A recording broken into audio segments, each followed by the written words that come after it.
Where we are now is that I'm now 28 years old, and graduating from the University of Michigan. Love school, and actually received some encouragement to stay on for more graduate work. But the reality is that I'm not a scholar. I had learned and savored the learning at Michigan. But deep down, I recognized that the marketplace was where I should go. Opportunities came. I've indicated in previous discussions that associations, friendships, support groups. My time in school had included very active relationship to the church. I had served a stake mission while there, and the Ann Arbor ward was a very outstanding ward consisting of faculty members and students and wonderful members across the aisle. George Romney was then the stake president, and one of his son-in-laws was in law school at the University of Michigan, and therefore his wife, and I forget her name, it'll come to me, but she was absolutely an incredibly outstanding lady and woman, member of the church. And she more frequently than not attended the Ann Arbor ward as contrasted to the Detroit ward where they, in actual fact, lived. And then, of course, President Romney was all over the stake, which covered a broad area.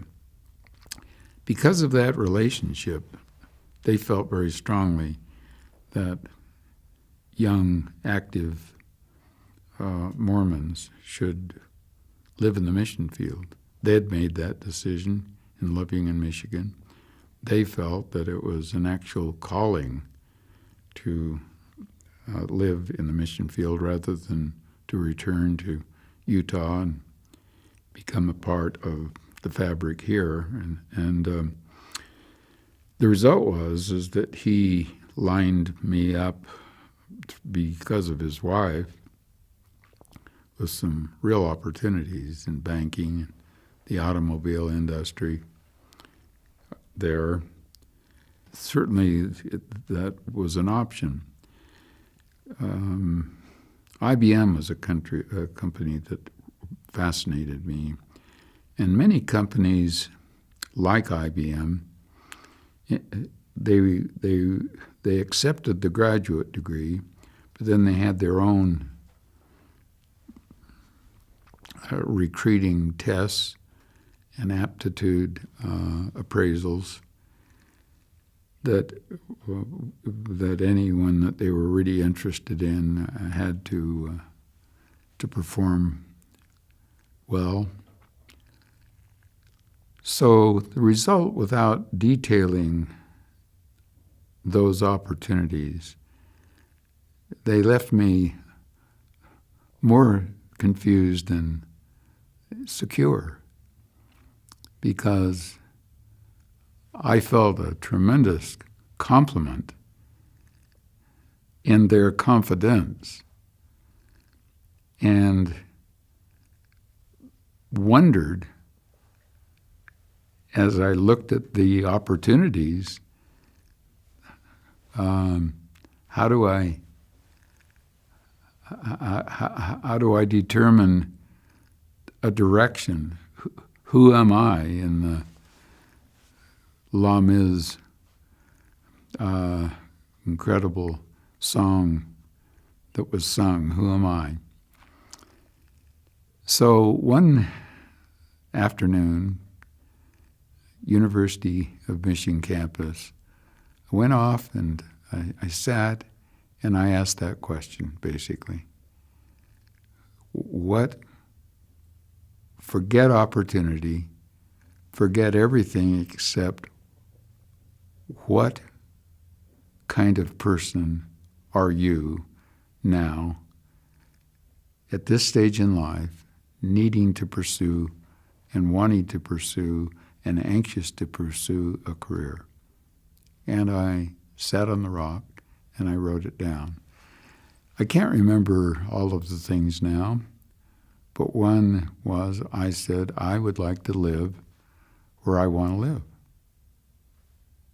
Something I'd learned that wherever I was, I enjoyed living places for a short period of time, Troy, Montana, or a longer period of time, Châteauroux, France, or in various places in the mission fields, and I loved Ann Arbor.